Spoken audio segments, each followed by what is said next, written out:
Hello and welcome to day 11 of my school interview question. तो आज के जो क्वेश्चंस हैं वो एक इजी क्वेश्चन है और एक हार्ड क्वेश्चन है। तो पहला जो क्वेश्चन है वो बीएसटी के ऊपर है, that is binary search tree. तो हमको एक कॉलम दिया गया है जिसके अंदर एन दैट इज नोड का नंबर है और पी दैट इज उसके पेरेंट का नंबर है। तो इन केस लेट से 5 यहाँ पर उसका पेरेंट का जो पी है वो नल है, मतलब वो हो गया एक रूट नोड हो गया। ओके। और जैसे यहाँ पर 2 है, ठीक है, 2 पेरेंट में आ रहा है, मतलब वो एक इनर नोड हो जाता है जैसे इन्होंने कहा है। ठीक है, क्योंकि वो किसी का पेरेंट है बट उसके ऊपर भी कोई पेरेंट है जब भी वहाँ पर नल नहीं है। ओके। तो हमको करना क्या है, हमको हर एक जो नोड है उसको बताना है कि क्या टाइप का नोड है, वो लीफ है, इनर है या रूट है।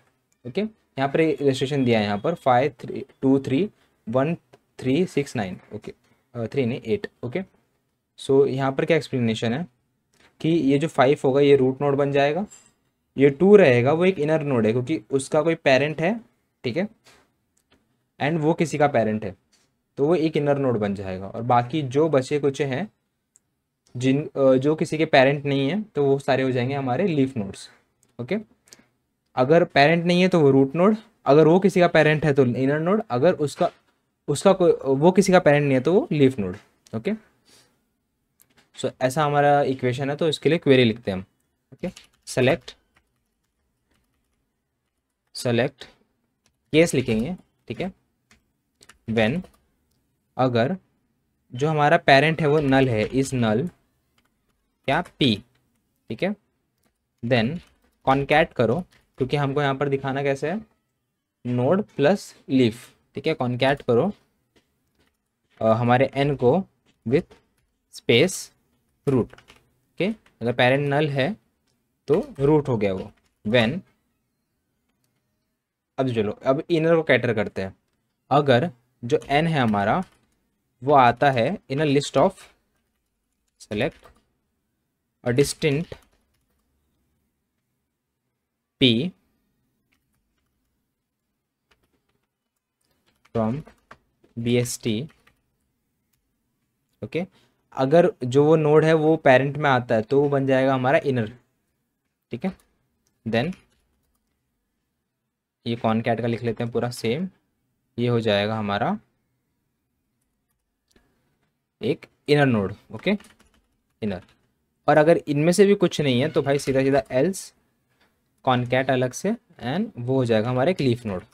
ठीक है, एंड करेंगे इसको एज आउटपुट बोलते हैं इसको, फ्रॉम bst। ठीक है, चलो यहाँ पर एक और चीज़ मेंशन की थी, ऑर्डर बाय कैसे करना है, ब्ला ब्ला, कि यहाँ पर कुछ दिया नहीं है तो हम ऑर्डर बाय एन कर लेते हैं। Order by N. Okay, submit करते हैं।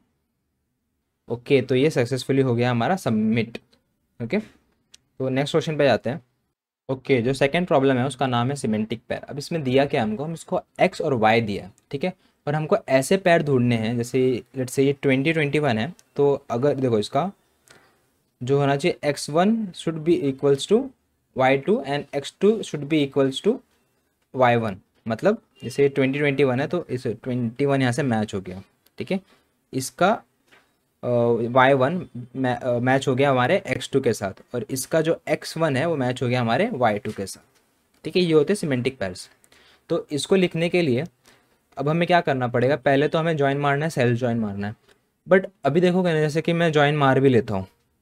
ओके, मैं जॉइन मार लेता हूँ और कंडीशन डाल देता हूँ, पर मैं मेक श्योर कैसे करूँगा कि जैसे मैं यहाँ पर हूँ, मैं रो नंबर 3 है मेरा और इस पर ये सिमेंटिक पैर आ गया, लेट से पहला लेते हैं 2020 है, तो मैं इस पहले पे आया, मैंने देखा कि हाँ 2020 मैच हो गया, ठीक है, खुद से मैच हो गया मैं तो, है ना।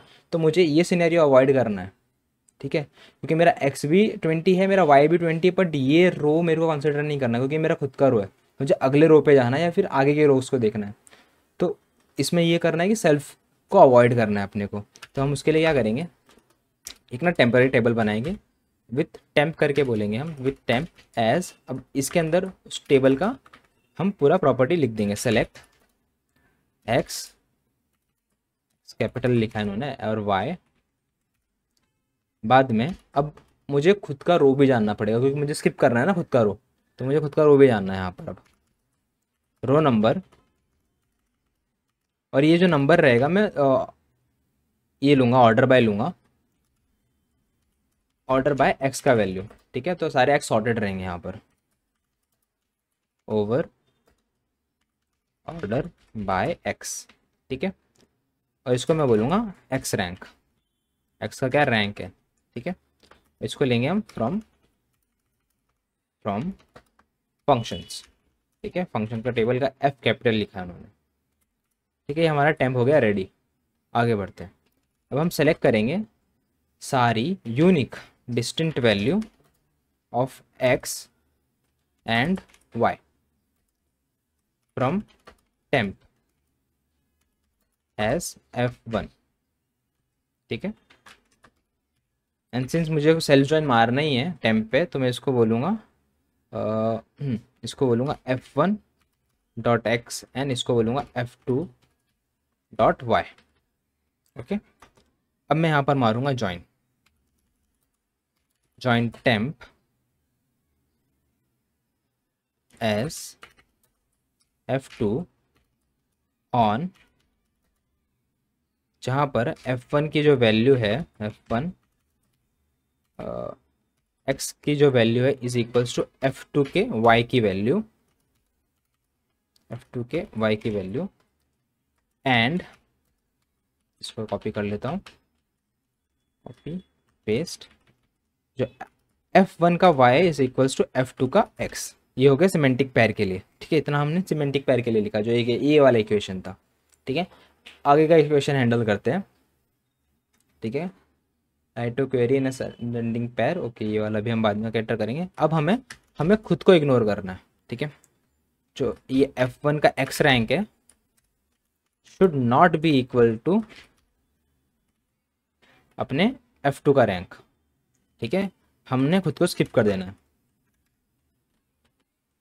ठीक है, और एक और चीज़ मेक श्योर करनी है हमको कि जो x1 का x है इज लेस देन या इक्वल टू x F2 का x।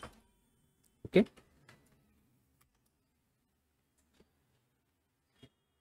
और हम इसको कर देंगे ऐसे इन्होंने बोला, सिमेंटिक पैर ascending order by value x, order by F1 dot x. ठीक है, सबमिट करके देखते हैं कोड को।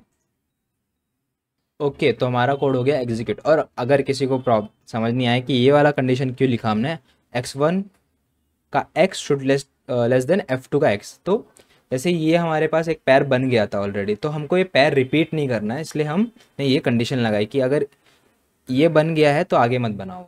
ठीक है, सो इसी के साथ हमने डे 11 भी कंप्लीट कर लिया। थोड़े कॉम्प्लिकेटेड प्रॉब्लम्स थे, अगर कुछ भी कन्फ्यूजन आ रहा है सो reach me out via my social media handle और वाया कमेंट्स। एंड अगर वीडियो से वैल्यू मिला हो तो लाइक करो वीडियो को, सब्सक्राइब करो चैनल को, और मैं आपको सीधा हार्ड प्रॉब्लम पे मिलूंगा जो होंगे डे 12 एंड 13 के। With that bye bye.